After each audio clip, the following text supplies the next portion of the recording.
بسم اللہ والصلاۃ والسلام علی رسول اللہ صلی اللہ علیہ وآلہ وسلم۔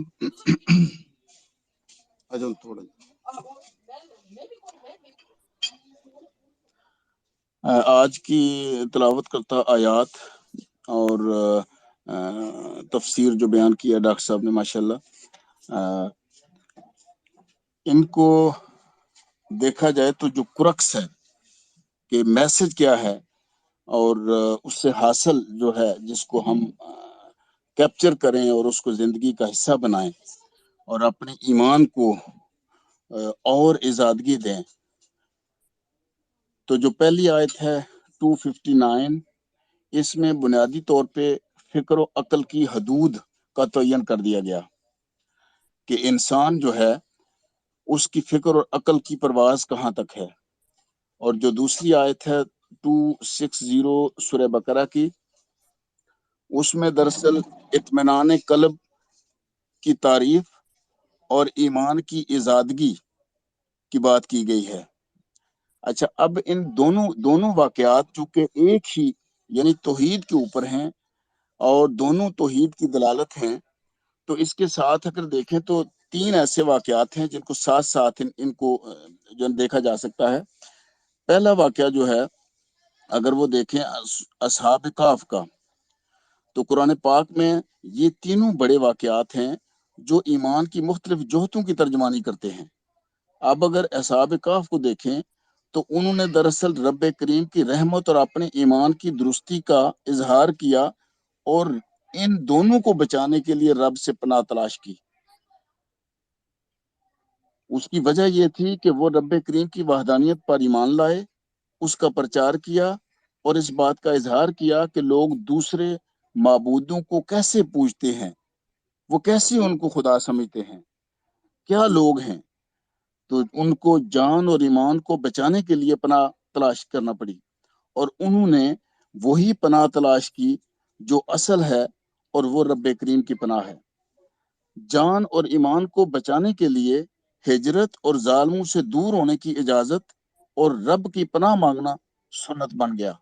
تو یہ جو واقعات ہیں یہ دراصل اس طرف اشارہ کرتے ہیں کہ دو چیزیں جو اہم ہیں زندگی میں۔ اس پہلی آیت جو سورہ کاف کا میں نے ذکر کیا کہ جان اور ایمان دو چیزیں ہیں، دونوں کا ذکر ہے۔ جان کے بارے میں رب کریم نے کہہ دیا کہ یہ افضل ترین جو مخلوق ہے، اور ایک انسانیت کے قتل کو پوری انسانیت کے قتل پر مامور کر دیا۔ تو اس کا مطلب یہ ہوا کہ اس قدر قیمت ہے جان کی رب کریم کے ہاں۔ لیکن دوسری طرف ایمان کی ساتھ ہی اس کے ذکر کر کے جان کو ایمان کے ساتھ جوڑ کر ایمان کی قیمت کو بڑھا دیا، اور ایمان اگر ہے تو پھر جان بھی بچ گئی، اور اگر ایمان نہیں بچا تو پھر جان بھی گئی۔ تو پھر تو نہ دنیا میں نہ آخرت میں کہیں بھی کوئی جائے پناہ نہیں ہے۔ تو لہٰذا جو جان ایمان جو ہے اس کو بچانے کی فکر جو ہے یہ بھی ضروری ہے، اور انہوں نے وقت کے مطابق جو کیا وہ یہی ہے کہ رب کریم نے جس طرح آپ صلی اللہ علیہ وسلم نے مکہ مکرمہ سے ہجرت کی اور مدینہ منورہ گئے، تو ہجرت جو ہے یہ سنت بن گئی، اور کس کے لیے؟ یہ دین کے لیے۔ کس کے لیے؟ کہ رب کریم کا پیغام جو ہے اس کو دوسروں تک پہنچانے کے لیے۔ تو لہٰذا ہجرت اور پناہ مانگنا دونوں سنت ہیں جب جان اور ایمان کا خطرہ ہو اور ان دونوں کو بچانا مقصود ہو۔ تو 259 جو آیت ہے اس میں اگر آپ دیکھیں تو اس میں ایک کسی شخص کا نبی کا ذکر نہیں ہے، آیت میں اوپن ہے کہ کون تھا، لیکن مفسرین نے بہرحال اپنی اپنی آراء دی ہیں، جو نہ بھی دی جائیں تو ظاہر اچھا ہے، چونکہ قرآن میں چونکہ کسی شخص کا ذکر نہ ہو تو پھر اپنی اپنی آراء جو ہے وہ آراء ہی رہتی ہے۔ مثلا جیسے بعض مفسرین نے کہا کہ اور میاں نبی علیہ الصلوۃ والسلام تھے، یہ ان کا واقعہ ہے۔ کچھ نے کہا یہ حضرت عزیر علیہ السلام کی طرف اشارہ ہے۔ تو اصل مقصد جو معلوم پڑتا ہے وہ یہ نہیں ہے کہ کون تھا، اصل مقصد جو وہ یہ ہے کہ رب کریم کی جو قدرت کاملہ ہے یہ اس کا اظہار ہے۔ یہ واقعہ کائنات کے معاملات کو الگ الگ انداز میں قابو رکھنے کی قدرت کا کرشمہ ہے۔ جیسے کھانا تازہ تھا لیکن گدھا مرا پڑا اور اس ہڈیاں پھیلی ہوئی ہیں، ایک ہی وقت میں ایک ہی حالات میں ایک ہی شخص کی چیزیں ان کے اوپر دو طرح کے جو وہ لاگو کر دیے رب کریم نے جو عوامل ہیں، اور وہ یہ تھے کہ کھانا تازہ ہے لیکن گدھا جو ہے اس کی ہڈیاں پڑی ہوئی ہیں، اور پھر رب کریم ان کو ادھر ہی جوڑتے ہیں.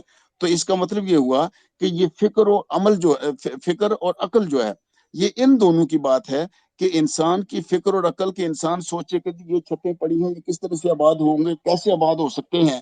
تو رب کریم نے جو فکر اور عقل کی پرواز ہے اس کی حدود کا تعین کر دیا. اور یہاں اس سے یہ ثابت ہوا کہ جب ان کی حدود کا تعین کیا تو پھر ایمان سے محدود کر دیا ان کو، چونکہ فکر اور عقل کی محدودیت جو ہے وہ سوائے ایمان کے اور کوئی چیز نہیں جو کر سکتی ہے، ورنہ تو اس کی پرواز جاری رہتی ہے. لیکن جہاں ایمان، جہاں قرآن، جہاں رب کریم کا حکم، جہاں رب کریم کی مقرر کردہ حدود آ جائیں، وہاں عقل اور وہاں فکر اس کی پرواز رک جاتی ہے.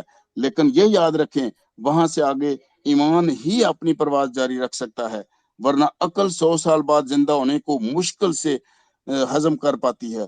یہ عقل کا ممکن نہیں ہے. یوں رب کریم کی قدرت کاملہ اپنی صناعی کی ریپروڈکشن سے ایمان کو تازہ اور مضبوط کر دیتی ہے. اس طرح سے ایمان کی ایجادگی بھی ممکن ہے. 260 جو آیت ہے اس میں حضرت ابراہیم علیہ السلام کے اطمینان قلب کا ذکر کیا گیا ہے. ایمان کا ہونا اور اطمینان قلب کا ہونا دو الگ الگ درجے ہیں. ایمان وہ جو حضرت ابوبکر صدیق رضی اللہ تعالیٰ عنہ نے بتا دیا جب مشرکین نے کہا کہ آپ صلی اللہ علیہ وسلم یا آپ کے نبی جو ہیں وہ رات کو آسمانوں سے چل پھر کے آ گئے ہیں تو یہ کیسے ممکن ہے. تو حضرت ابوبکر صدیق نے فوراً کہا اگر انہوں نے کہا ہے تو پھر سچ کہا ہے.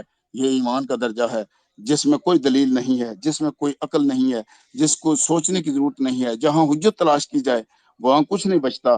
تو لہٰذا یہ وہ بات ہے حضرت ابراہیم علیہ السلام کا کہ جی یہ جو اطمینان قلب ہے اس کے لیے کہ یہ بات پتہ چل گئی ہمیں کہ ایمان کیا ہے. اب آ جائیں ذرا اطمینان کی طرف کہ اطمینان جو ہے وہ عین الیقین کا متقاضی ہوتا ہے اور اسباب کا قائل ہے. اگر اطمینان جو ہے، یہی وجہ ہے کہ رب کریم نے پرندوں کو دوبارہ زندہ ہوتے ہوئے دکھا کر مطمئن کر دیا. اطمینان ایمان میں ایجادگی اور اسباب کا مظہر ہے. یہ آیت اس طرف بھی دلالت کرتی ہے کہ علم حاصل کرنے کے لیے، چیزوں کی حیت کو جاننے کے لیے، معاملات کو درست رکھنے کے لیے سوال کرنا درست ہے. محض دوسروں کو جو ہے چیک کرنے کے لیے، اپنی عقلی استدلال کو درست علم میں گڑمٹ کرنے کے لیے سوال کرنا کسی بھی طرح درست نہ ہے. یہ آیت اس طرف بھی دلالت کرتی ہے. تو لہٰذا رب کریم ہمیں قرآن پاک سے اصل میسج کو اخذ کرنے، اس پر عمل کرنے اور اس تک رسائی ہونے کی توفیق عطا فرمائے.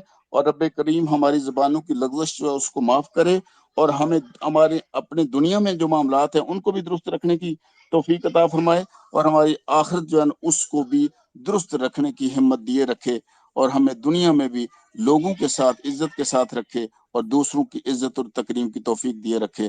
جزاک اللہ. اللہ خیر.